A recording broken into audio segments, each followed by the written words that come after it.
we have a special correspondent, someone who tells us a little bit about what they're doing to rise up. This month, it's Monica Roberts from Houston, Texas. Monica? It's Monica Roberts. I was asked by Dawn Ennis as part of her Rise Up show to talk to you folks about, what I do as an advocate down here in the Lone Star State of Texas, and doing so for about 20 years now, almost 20 years now. It actually, got started back in 1998 after being ticked off, say literally about an article in a trans-themed publication that led me to vow to go to Washington to lobby, and that had been doing so ever since on behalf of this community and others. One of the things that that I like doing and why I do it is because I can't stand bullies. I say especially bullies that have legislative power. And the other thing about this is trans rights are human rights issues. That is a given.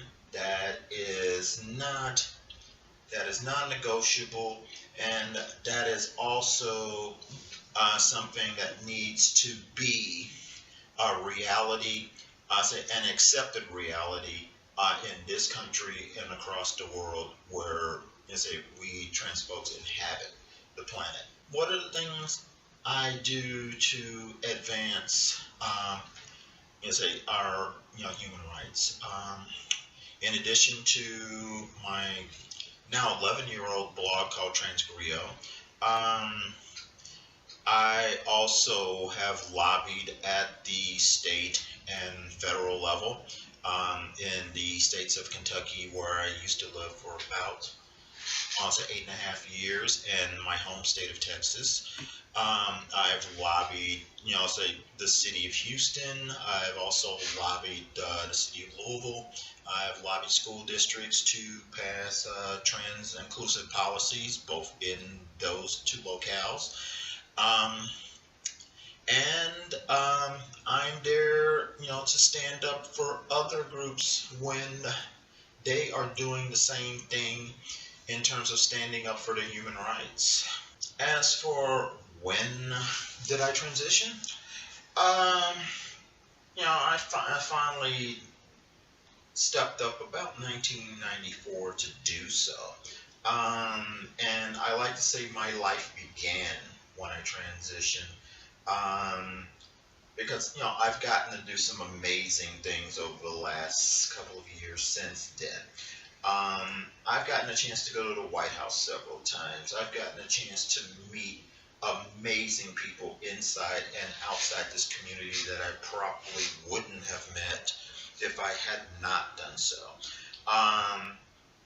There are folks saying, across this country and this planet that I call my friends. And the fact that I'm happy and comfortable in my skin is something that you cannot put any kind of price on. It's also been interesting to watch the journey of trans rights from the time that I have started to now. While we have made some amazing strides as a community, the inevitable backlash from our right-wing opposition is going to come, and it has, and definitely has been pushed full force here in Texas over the last year. But as you can see, we've been fighting them back just as hard as they've been pushing us. And we will continue to do so, even with this, as I call it, special oppression session that's coming up in Austin starting on July 18th. I'm also kind of thinking about it this time, the 12 who have been murdered due to anti-trans violence in 2017. And what saddens and angers me at the same time is that out of those 12 that we have lost, all of color, and 11 of the 12 are African American. 9 of those 12 are under age 40. That means they will not reach my age. That's a travesty. I said, you know, our trans lives matter. Black trans lives matter. Latino trans lives matter. We are not your political, I say, wedge issue. We are not, your secret fantasies and stuff. We are human beings who want to live our lives to the best of our ability and, express our talents to the world, just like anybody else.